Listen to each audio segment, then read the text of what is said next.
Hey everyone, today we are discussing the juxtaposition between Artistry and Skye Ranch. I'm going to hop right into it because we have a lot to unpack here. So in comparing these two, the first thing that we have to look at is the location itself. Now, the major allure to these two individual communities is the location if you find what I'm about to say alluring. Now, as far as versus each other, these two uniquely fall under the general guise that both of them would be more similar to each other, but the two combined would be very different than everything else. And what I mean is you have two layers going on here. The first layer, in my opinion, is where they physically sit on a map as it relates to the city. So by where Artistry and Skye Ranch, those communities sit in kind of the mid to slight northern Sarasota, Florida, around the interstate area, you're not Lakewood Ranch, you're not South Sarasota, you're not Venice. So what you are versus traditional suburbs of the town is you're not on a fringe, you're kind of in the middle. So the benefit to being in the middle is that you're a lot closer to the traditional things that make Sarasota, Florida popular. You know, you're 9 to 11 miles from Siesta Key, you're 10 to 12 miles from downtown Sarasota.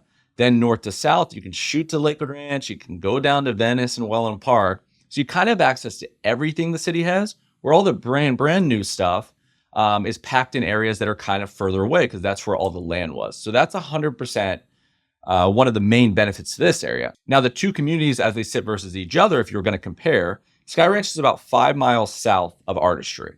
So what that means basically is Skye Ranch is directly in line, parallel east to west to Siesta Key, which is southern.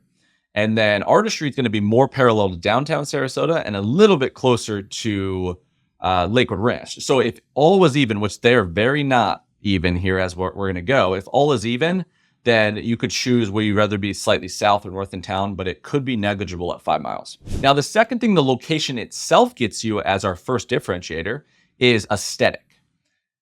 New construction communities in the Sarasota city limits, part of this major county area, they're anomalies as it comes to what the rest of the housing is. And what I mean by that is you are going to be in a new community surrounded by a lot more mature areas.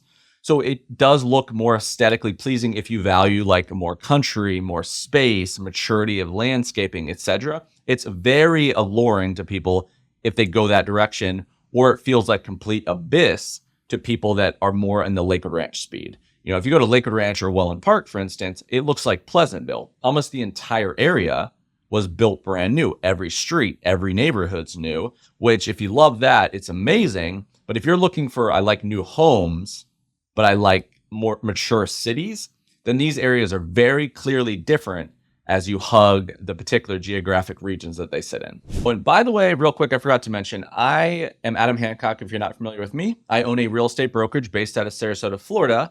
And I'm not going to bore you to death here with any call to actions or anything. The end of the video, I did include really important detail about infrastructurally navigating this moving forward. So please stick around just for a minute at the end. I'd love to add you some value there. Okay, the second differentiator we must talk about is how the communities are actually laid out, what's at your disposal. The first part of that is housing. This video, I'm really going to try to harp on what's different about them and not necessarily go 45 minutes into the A to Z of each community, which I have done in the past. It's kind of my MO, and I need to maybe do refreshers on that. But here I want to move a little quicker so you can remember what's different. Let's start with Skye Ranch. It's the most different of the two as far as what it is. So here, one, you have pure size. It's 1,500 total homes, which is the size of Esplanade Azario, and that is also the size of Star Farms. It will go to 3,000 eventually in the future, as the developer already owns that land. So pretty good sized community. Within that, you have a Taylor Morrison built, basically all of it, with minus a couple small adjustments. And you have 3 neighborhoods within an area called Skye Ranch. 2 are single family based and 1 is townhome based. So you have a lot of variety, 15, 20 total floor plans amongst these 3. Now, the way they orient them and the reason there's even difference is Taylor Morrison typically does brands. So you drive into an area called Skye Ranch and you have Casilla at Skye Ranch, you have Esplanade at Skye Ranch, and then you have a townhome community. Casilla at Skye Ranch, in my opinion, is one, you have a lower starting price point overall. You have more floor plans to pick from. You have a lot of 2 stories, which you're going to see a lot of kid friendliness because of not only the price point, but the amount of square footage you can get and the amount of bedrooms that are packed in, where if it's 2 people, it lives different. Esplanad's going to be that lifestyle brand that Taylor Morrison does a lot. This one does not have golf, and it does not yet have a Bahama bar, but it might. But you have some classic floor plans that people love, 22 to 3,000 square feet on a single story. The Palazzo is in here. The Lazio is in here. So you have traditional stuff like that.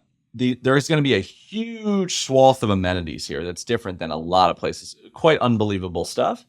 And the communities are going to relate to those amenities in different ways. Some have access to multiple, some have access to one. The fees are going to be different. I'm going to park that and talk about that separately because it is a thing. But what you're going to have here is that lower price point. You're going to have variety. The townhomes are going to start under $300,000. But that's what I would drive home about housing on Skye Ranch alone. Okay, now artistry when it comes to housing. So first, right off the bat, a lot smaller. Phase 1 was 130 homes. And phase 2 is 180 homes. So you have 310 total homes in the entire community. Now it's mostly, up until this point, it was built exclusively by Coulter Homes. If you're not familiar with Coulter, it would make sense because they don't do a ton of single families around the area. They built Crestwin, the 55 and up community in Lakewood Ranch, but you might have heard their name from Coulter Urban, which is the Ritz-Carlton residence condominiums, the Beso, the one I think in St. Petersburg. So they're typically thought of, though, is a really good balance of luxury. So luxury for the price is one of the big hitters here. Now, of the 310, Cardell Homes bought 50 of the lots. That is a very new development. I've heard people talk about it in a highlight, and I've seen people talk about it the opposite. Some people think it devalues. Some people think it raises the value. Now, Cardell Homes hasn't built a million places. You might have no reference. They did build in Worthington, which is a community across the street from Artistry. They paired with MI Homes in that one. And I actually thought that the floor plans were quite lovely. Now, it is what it is, but that is food for thought, that of the 310, you're going to have, 260 Coulter, and the rest are going to be Cardell Homes. The second thing to look at here really as a differentiator is just pure size of these lots. The smallest lot in this entire community is the size of the biggest lot that you can currently do in Skye Ranch. So about 62-foot front plane. They also go back to about 150 plus, so they're very deep. But they go from 62 to almost 100 in this community. So they're very, very wide. Also, the smallest home is 2,300 square feet base, and it goes up to 4,100 square feet. So size alone, you're going to, again, it comes with a more luxurious feel. You're going to get a lot more space, sprawling floor plans, wide pool decks, that kind of thing. And then lastly, floor plan wise, you're going to have about 9 different floor plans across the 2 different width collections to choose from. You do have lakes in this community, but they're normal lakes, and then you have conservation. But generally, most of the views in the community are actually pretty solid. You know, your price points right now are sitting base price of about $600,000 to right under $1 million. Here, I believe your average price point is going to be a lot, maybe $150,000, $200,000 more expensive, maybe a little bit more than the average Skye Ranch one, because by the time you take their base price and people looking for a more luxurious option, potentially adding their 15 to 30% on top of base price, plus the land, I think you will average more even exchange at a higher price point overall here, as far as just comparing the two, where on the surface, the base prices might look a lot more similar than they will end up being. Okay, on to amenities. So on the surface, on paper, Skye Ranch completely dwarfs Artistry when it comes to the amenities for the cost. Let me just rattle some of these off, because this is like a community park level of amenities. So you have outdoor recreation and trails. So you have this Turner Community Park. So they're gonna have sports fields in here, baseball fields, soccer fields. There is miles and miles of trails, a lot of ways to get outside with the kids or with your significant other and just enjoy yourself. It's very, very abundant there. They have a thing called the Hub. The Hub includes a clubhouse, a resort-style pool and spa, junior Olympic pool, a kids pool and splash pad, event lawn. You have the fitness center, locker rooms, yoga, basketball court, rock climbing, and they have this cafe, which I'm going to show you renderings while I'm saying this. But they have this cafe it's basically like a mini Starbucks, or like the lobby of a hotel, like a nice hotel would be the best way to describe it. So it's going to offer like light bites, like Starbucks level of food. Like there's going to be stuff for breakfast. There might be like pizzas and coffee and some light alcohol, maybe no liquor, something like that. But it'll be more. So all this stuff where communities, some have no basketball court, some have a lot of them have pools, but they'll have no restaurant feature. They kind of have it all here. And then I mentioned at the beginning, I alluded to not everyone gets access to everything. So then the Esplanade residence, so Skye Ranch, Casilla at Skye Ranch has all of that. Esplanade residence in that second neighborhood have all that as well. But then they also have this kind of adults pool area that only they can use in their community on top of that, which includes a resort style pool and spa, a cabana, like fireside. They have their own dog parks, their own bocce ball, pickleball, and event lawn. But then they can also come over and use all of this stuff as much as they want. And then finally, the townhome residents have their own pool, and they can't use anything else in here, which that's what they're saying now. That to me never made sense. That kind of surprised me. It seems unfair that they couldn't use at least Skye Ranch's, Casilla at Skye Ranch's community. But that would be, needless to say, overwhelming amount of options here if you're into this kind of thing. Okay, then amenities when it comes to artistry. I would say nice and normal is the best way to describe it. You have a gate. You have common areas, green space. There is a heated resort-style pool with a zero entry. You have a fitness center that's state-of-the-art. They're catering like open kitchen areas. You have sun decks. You have cabanas. You have individual home lawn maintenance, like ground maintenance covered, lawn mowing, edging, fertilizing, all the normal stuff, irrigation. That's all included in your HOA. So contrast the two. Obviously, Skye Ranch just has a bigger offering. So what do you value? Do you like that, 310 residents at Artistry, a lot more private, less people using all the amenities, but you also built your own pool and you're not someone that overvalues the amenities. You work out in your garage or you don't use all this kind of stuff. I'm someone that doesn't use any of the communal amenities. Or do you value, like you have 3 kids or 2 kids, or you like to walk trails. You're used to doing that. The sports fields are valuable to you. That cafe actually would be really, really nice to have. You want forced ways to meet people in the community because you're not from here, even if you went back to Esplanade afterwards. So what do you actually value? I think amongst the two, because the fees are similar, but they're so different from each other as far as the bandwidth of what they offer. That would be really what I drive home here. Okay, and then another thing you got to talk about is schools. Although these areas I described are very similar in locational benefits to the town, that 5-mile gap of north to south does differentiate public schools in a pretty big way. So Skye Ranch, because of its southern location, accesses Riverview High School, which is the same rating as Venice High and Lakewood Ranch High, but generally regarded as a higher rated school. Lakeview Elementary is that option because you're so far south. And the one thing, probably in the 2025-ish timeframe, they're building a K through 8 school that's in the Skye Ranch kind of development section. So you will have access to that if you have young kids right now and the schools aren't that relevant. Then that will be a really nice option because generally those brand new schools are very highly rated and you have 3,000 planned homes here. So just think about like all of your kids' friends and stuff existing in that one area. It would be very convenient, probably walkable as well. When you go to Artistry, because you get north, you have the same issue, I guess, if you could call it that. At least that's the word on the street, as far as what Waterside has to Lakewood Ranch. You are not in Manatee County, but you are in North Sarasota. You are very far east, and there's no high schools east. So you are zoned for Booker High, which is nowhere near really this place. Booker High is on the coast near the airport. It's also rated generally overall one of the lowest high schools publicly in town. Now, it's a specialty school, so there's VPA programs, and then how do you view ratings, right? Like they have a scale, but that's particular to the individual. But it is Booker High.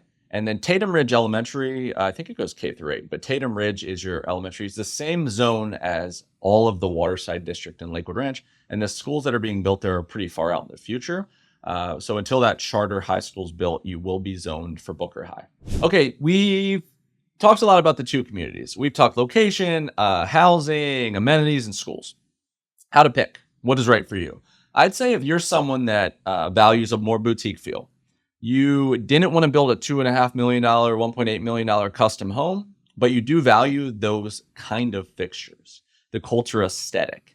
You value the high ceilings, the general feel that comes with that level house. Maybe you needed a little bit more space, but you didn't want to do a full-on semi-custom or custom home, like a 4-car garage or a wider lot. Hard to come by an average. And then if you like a lot of what's going on in Lakewood Ranch, that Waterside District's interesting and stuff, but none of those communities were quite a fit.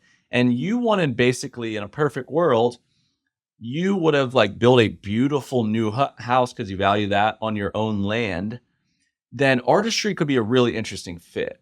It's a duck out of water for that area, but it's quite lovely when you drive over there. The feel, you're just like, what is this place? It feels kind of country. It feels nice, feels spread out and open. And you don't want to be inside Lakewood Ranch. Now you have a sneaky location because DeBrecken and Palmer, those roads that run there, your access to Fruitville Commons and lower Waterside is really interesting, but you don't have to be in it. That would be an artistry person.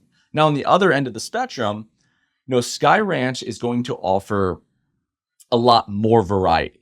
So it's going to basically, if you pick Sarasota and you didn't want to be in Lakewood or Palmer, then if you don't pick artistry, Skye Ranch is almost the only player in town. That's the thing, is Newhouse in Sarasota does not equal 10 communities.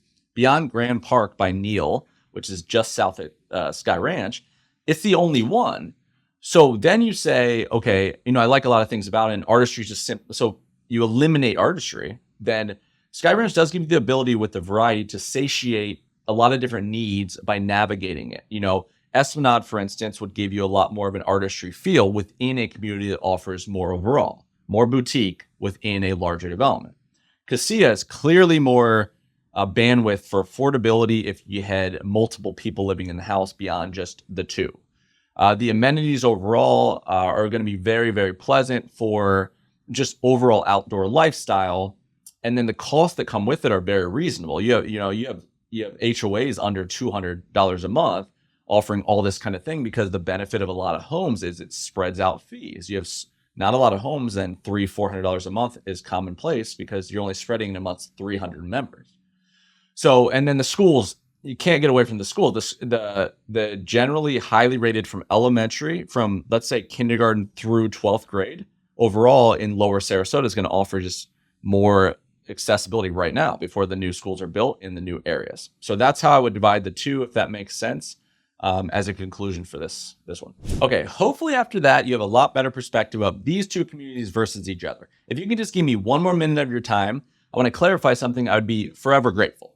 All right, so when buying a new construction home in Florida, in a perfect world, what you want to get right is the person that represents you with your best interest in mind is the very key there. And then the right rep on site. All are not equal. This is a long process. So 12 to 18 months you could be in this. So a lot of things seem okay at first, but what goes awry is like month 9, month 13. You need the right team in place, and ideally you have someone that has your best interest in mind and someone that's vested on the other side. Now, the big kicker in Florida to add to that is buyers almost 100% of the time do not pay any commission to be represented. It is a free service, 0 commission. Now, the misnomers along with that and the rumors along with that are that if you don't use a realtor, you benefit financially because they save the commission and they will incentivize you. That's not true. Or the rep on site makes more money because you don't have another party and they can incentivize you. Also not true. It's paid out of a separate fund. It has nothing to do with it. Now, if you resonate with what I said there at all, what you want to do is you want to be very careful on not being able to do that. And that happens a couple of ways. So one, you get tied and registered with a realtor that you don't want to use later, or you change your mind, and or you get tied to a builder in a way that you cannot bring in a realtor. And that happens sneaky. You registered on their website to receive more information. You walked in 2 years in advance. You didn't want to waste anyone's time. You were just fact finding. And then you're like, all right, I'm ready to go. I'm a year out. You find a realtor and they're like, no, they weren't with you on the first visit. So you want to be careful about that. Now, it's not like it's a hard thing to control, and it should work itself out karma wise, but it's something to really think about because it does happen pretty sneaky. And I wouldn't say these guys are super upfront with telling you like you can never be represented later. And as long as it's a free service, it would be in your best interest if you actually had someone you liked. I wouldn't use it just because it's free. Don't find someone that gets in the way or pays you rebates or any of that nonsense. But you want to have someone that actually knows what they're doing, that has their best interest in mind. With that being said, I'm going to put a URL right here. It's just a quick form. I also have a phone number and an email address if you prefer that. If you fill that out, we can send you more information. We can set you up with a discovery call. And you could also, I also want to give you access to throwing my name around if you want to use it as a talking head while you decide what to do. I'm not someone that, like, if you came to me and you're like, I don't want to be represented by you, that makes total sense to me or my team. But you can throw my name around. These folks know who I am. Adam Hancock Sunshine State Company, and just not sign anything, not register anywhere. And then that way we could move you to a different agent, or you can do what you will. But that's something to also use if they really press you or you just want to get more information. So fill out that URL if you don't mind. If you liked any of this kind of content, we can set you up with a simple discovery call. I think my team uniquely knows more about new construction relocation than anyone in the entire state of Florida. Most people, this isn't all they're doing. This is all we're doing. This is our average price point. I know every comparable that you would possibly look at later. So please consider doing that. But more importantly, make sure you don't run into any of those previous issues, even if you don't use my team. And finally, I really appreciate you guys joining me. I appreciate you watching these, and we'll talk to you soon.